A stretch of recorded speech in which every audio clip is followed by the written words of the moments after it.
আকাশবাণী কলকাতা। স্থানীয় সংবাদ পড়ছে ধৃতি সেন শর্মা। বিশেষ খবর হল, পেহেলগাঁও জঙ্গি হামলার পরিপ্রেক্ষিতে স্বরাষ্ট্রমন্ত্রী অমিত শাহ আজ সব রাজ্যের মুখ্যমন্ত্রীর সঙ্গে কথা বলেছেন।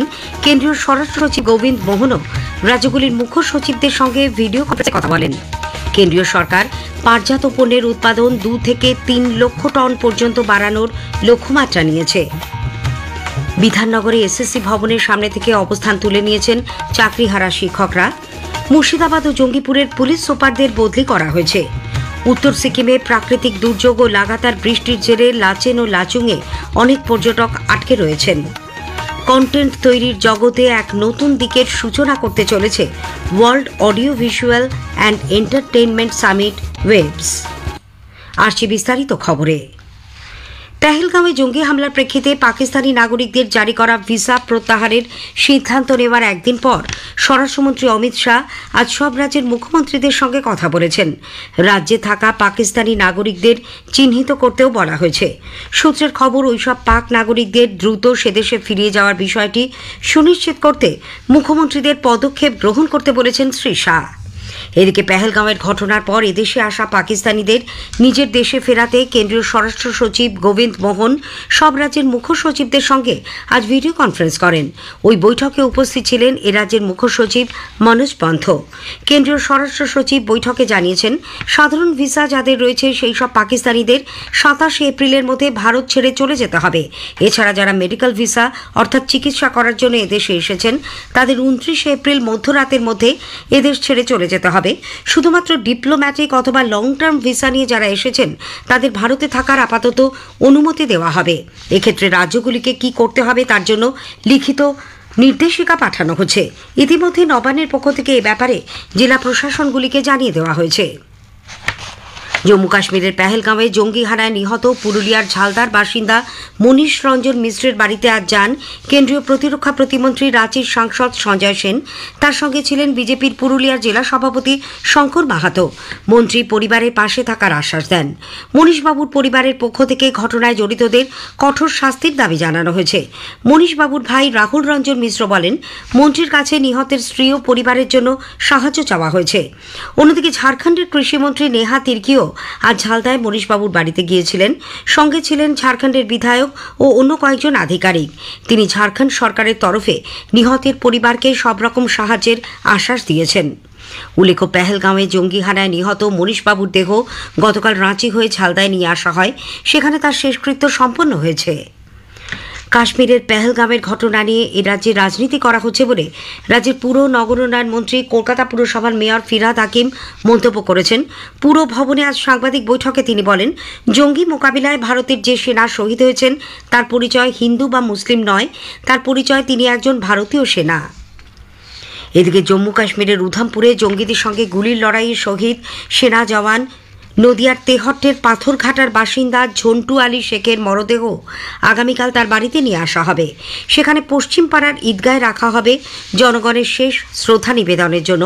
পরে পাথরঘাটার কারবালা ময়দানে ঝন্টু আলীর দেহ সমাহিত করা হবে। আজ জম্মু সেনা হাসপাতালে শেষ শ্রদ্ধা জানানো হয় ঝন্টু আলীকে। গান স্যালুটের মধ্যে দিয়ে শ্রদ্ধা নিবেদন করেন সেনাবাহিনীর কর্মী ও আধিকারিকরা। অন্যদিকে প্রবীণ কংগ্রেস নেতা অধীর রঞ্জন চৌধুরী, বিধায়ক নওশাদ সিদ্দিকী, নদিয়া জেলা পরিষদের সভাধিপতি তারান্নুম সুলতান আমির প্রমুখ আজ ঝন্টু আলী শেখের বাড়িতে গিয়ে তার পরিবারের সদস্যদের সমবেদনা জানান। অধীরবাবু কেন্দ্রকে এ ব্যাপারে ইতিবাচক ব্যবস্থা গ্রহণের দাবি জানিয়েছেন। এবার আমরা তো চাইছি বদলা, শুধু 26 জনের নয়, পাকিস্তান এবং পাকিস্তানের জঙ্গিরা এইভাবেই ভারতবর্ষকে রক্ষা করছে বছরের পর বছর, দশক পর দশক। আজকে এই যে যেমন 26 জনের পেহেলগাঁওয়ে পর্যটকদের জন্য আমাদের দুঃখ হচ্ছে, কষ্ট হচ্ছে, বেদনা হচ্ছে, ঠিক একইভাবে একটা তর তাজা যুবক দেশকে রক্ষা করতে, আমাকে আপনাকে বাঁচাতে এই নদিয়া থেকে গিয়ে কাশ্মীর সীমান্তে তারা গিয়ে প্রাণ দিল। সে প্যারা কমান্ডো ছিল, કોઈ ছোটখাটো ব্যাপার ছিল না। তার নিজের ভাই আরেকজন, সেও দেশ রক্ষার্থে ওখানে মোতায়েন আছে। আমরা এই ভারতবর্ষে বসবাস করি, তাই এই ভারতবর্ষকে রক্ষা করার জন্য ভারত সরকার যত রকম ব্যবস্থা করতে করুক, ভারতবর্ষের সব মানুষ সমর্থন করবে।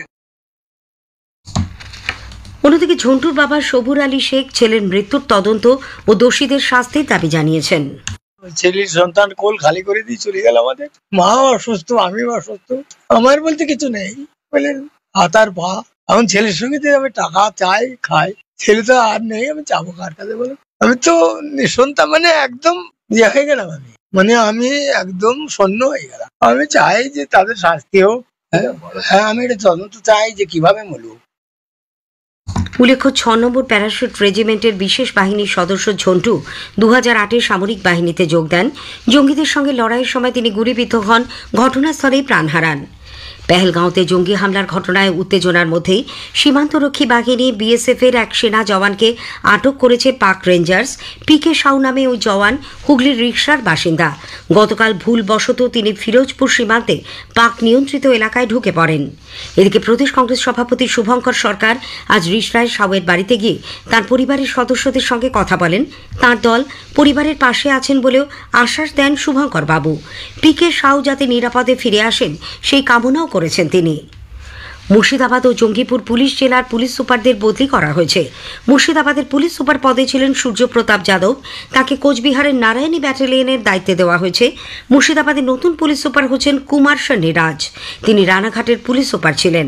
অন্যদিকে জঙ্গিপুর পুলিশ জেলার পুলিশ সুপার আনন্দ রায়কে সালুয়া ইএফআর এর 3rd ব্যাটালিয়নের কমান্ডিং অফিসার হিসেবে নিযুক্ত করা হয়েছে। জঙ্গিপুর পুলিশ জেলার নতুন পুলিশ সুপার করা হয়েছে অমিত কুমার সাউকে। রাজ্যের স্বরাষ্ট্র দপ্তর আজ এই মর্মে এক নির্দেশিকা জারি করে। উল্লেখ্য, সম্প্রতি ওয়াকফ সংশোধনী আইনকে কেন্দ্র করে গোষ্ঠীর সংঘর্ষে উত্তপ্ত হয়ে ওঠে মুর্শিদাবাদের ও জঙ্গিপুরের বেশ কিছু এলাকা। কেন্দ্রীয় সরকার পাটজাত পণ্যের উৎপাদন 2 থেকে 3 লক্ষ টন পর্যন্ত বাড়ানোর লক্ষ্যমাত্রা নিয়েছে। কেন্দ্রীয় বস্ত্রমন্ত্রী গিরিরাজ সিং জানিয়েছেন, বর্তমানে দেশে প্রায় 1,15,000 মেট্রিক টন পাটজাত পণ্যের উৎপাদন হয়, তা বাড়ানো হবে। কলকাতায় আজ আইসিএআর এর national institute of natural fibre engineering and technology সংস্থায় পাট শিল্পের কাঁচামাল ব্যাংকের উদ্বোধন করে গিরিরাজ সিং ভাষণ দিচ্ছিলেন। পাট শিল্পের কাঁচামাল ব্যাংক প্রসঙ্গে মন্ত্রী বলেন, এই ব্যাংক থেকে মহিলারা সহজেই কম পয়সায় কাঁচামাল সংগ্রহ করতে পারবেন। नरेंद्र मोदी जी हुनर पर ध्यान दे रहे हैं और ये स्किलिंग जब हो तो हमारी दीदी को, महिलाओं को सस्ते दर पर कम क्वांटिटी में भी वो रॉ मटेरियल लेना चाहें, ये रॉ मटेरियल बैंक होगा। और जब रॉ मटेरियल बना लेंगे तो यहाँ पर वो डिस्प्ले भी कर सकती है। স্থানীয় সংবাদ শুনছেন আকাশবাণী কলকাতা কেন্দ্র থেকে। বিধাননগরে এসএসসি ভবনের সামনে থেকে অবস্থান প্রত্যাহার করে নিলেন চাকরিহারা শিক্ষকরা। গত সোমবার থেকে এসএসসি ভবনের সামনে তারা ধর্নায় বসেন। আজ যোগ্য শিক্ষক অধিকার মঞ্চের তরফে মেহবুব মণ্ডল জানিয়েছেন, আপাতত এসএসসি ভবনের সামনে থেকে অবস্থান তুলে নিয়ে তারা শহীদ মিনার চত্বরে ধর্নায় বসছেন। সুপ্রিম কোর্টের রায় পুনর্বিবেচনার আর্জি জানানো হবে, সেই কারণে আইনি কাজের সুবিধার্থেই এই সিদ্ধান্ত। এদিকে মিথ্যে মামলায় নিয়োগ আটকে রয়েছে এই অভিযোগে 2016 সালের কর্মশিক্ষা ও শারীর শিক্ষা প্যানেলের অন্তর্ভুক্ত প্রার্থীরা আজ বিক্ষোভে ফেটে পড়েন কলকাতা হাইকোর্ট চত্বরে। তাদের দাবি, মামলায় স্থগিতাদেশ দিয়ে রেখেছেন বিচারপতি বিশ্বজিৎ বসু। আইনজীবী বিকাশ রঞ্জন ভট্টাচার্য ও বিচারপতি এই দুয়ের অসাধু যোগের জন্য তাদের চাকরি হচ্ছে না। প্রত্যেকেই সুপারিশ পেয়েছিলেন নিয়োগপত্রের, কিন্তু তারপর আর যোগ দিতে পারেননি স্কুলে মামলার জন্য। আজ আদালতে এই সংক্রান্ত মামলার শুনানি চলার সময়ই ক্ষোভে ফেটে পড়েন 2000 সালের সুপারিশ পাওয়া 1240 জন চাকরি প্রার্থী। উত্তর সিকিমে গতকাল থেকে প্রবল প্রাকৃতিক দুর্যোগ ও লাগাতার বৃষ্টির জেরে লাচেন ও লাচুংয়ে অনেক পর্যটক আটকে রয়েছেন। মুন্সিথাং ও চুংথাম এবং লাচুং যাওয়ার পথে লিমাতে ধস নামায় 1,500 পর্যটক আটকে রয়েছেন বলে সরকারি সূত্রে জানা গেছে। এর মধ্যে এ রাজ্যের বেশ কিছু পর্যটকও রয়েছেন। পরিস্থিতির উন্নতি না হওয়া পর্যন্ত পর্যটকদের উত্তর সিকিমে প্রবেশের ওপর নিষেধাজ্ঞা জারি করা হয়েছে। এদিকে পশ্চিম উত্তর পশ্চিম থেকে আসা শুষ্ক বায়ু প্রভাবে রাজ্যে আগামীকাল পশ্চিমের জেলাগুলিতে তাপপ্রবাহ চলবে। কলকাতা ও সংলগ্ন জেলাগুলিতে অস্বস্তিকর গরম থাকবে। কন্টেন্ট তৈরির জগতে এক নতুন দিকের সূচনা করতে চলেছে world audio visual and entertainment summit WAVES সম্মেলন। আগামী বৃহস্পতিবার 1 মে থেকে রবিবার 4 মে পর্যন্ত মুম্বাইয়ের জিও কনভেনশন সেন্টারে আয়োজন করা হবে মূল পর্বের। কলকাতার Satyajit Ray film and television ইনস্টিটিউটে আজ WAFX WAVES VFX challenge east zonal round অনুষ্ঠিত হয়।